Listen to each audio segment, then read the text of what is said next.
Ratoath, anciently called Ratoath, is said to have derived from either one of two names. Its current name in Irish, Ratoath, Ra, which means a fort or fortification in Irish, and Tow being the name of a king that lived in this fort.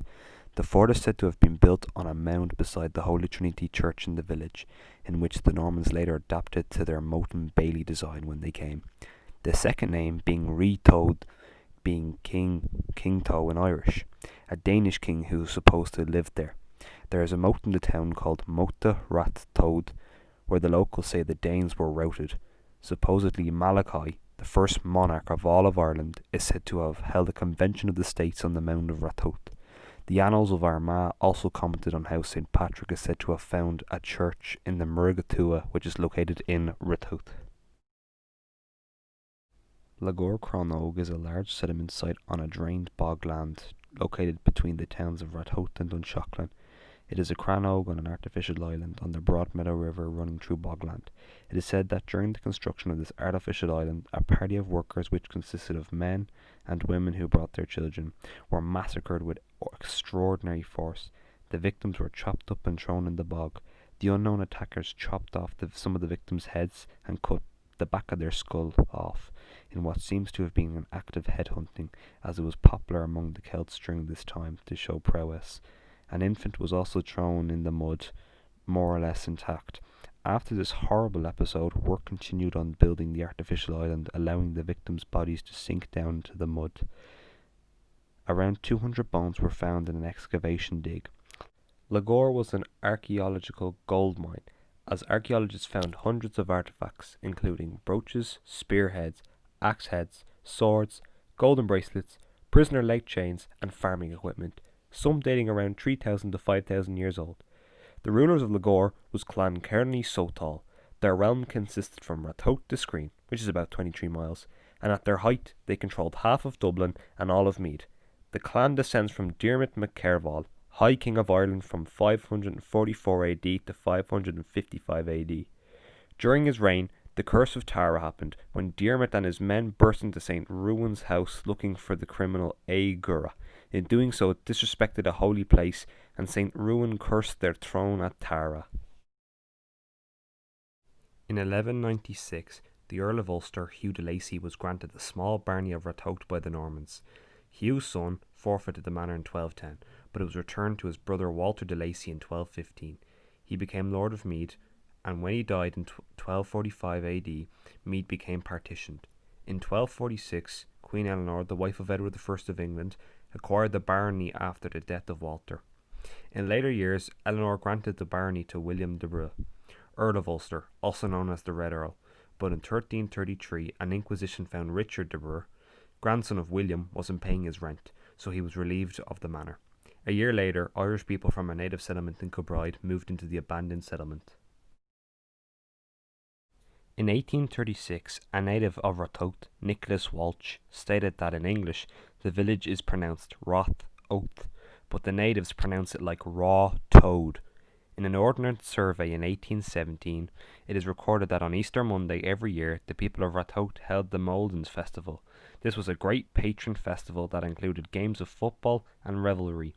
This festival lends its name to the estate Molden Bridge. The Down Civil Survey, published in 1651, described Ratoath as, in nearby Meath, Ratoath is an old town, and ruined church with many thatched houses and cabins, a corn mill in repair.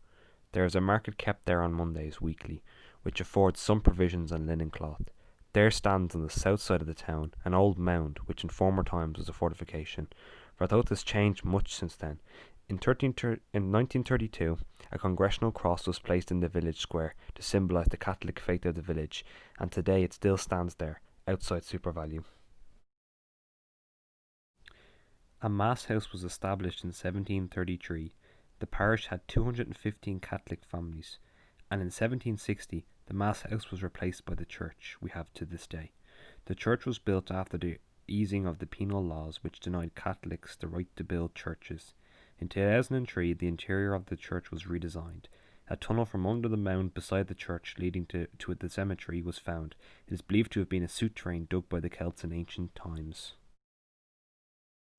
On Sunday, the 23rd of August 1942, the people of Ratoath were at 8 o'clock Mass when they heard gunfire and a terrible crashing sound at half 8.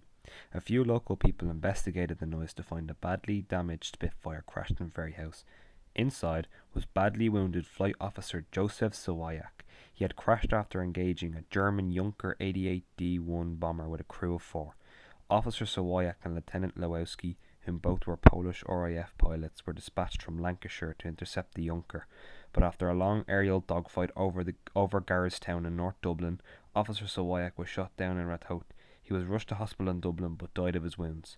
The German crew were forced down in Tramore, County Waterford by reinforcing Spitfires, and the crew were taken as prisoners of war. The Ratoath Cemetery is located in the peaceful area near the Church of Ireland Church.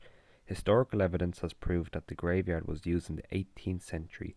Buried in the graveyard are many clergy and significant figures of Ratoath. Also buried in the graveyard are many of the graves of the unknown people who died from the Great Irish Famine of the 1840s. The entrance of the graveyard is through an iron gate. The earliest graves that can be dated are set in 1709.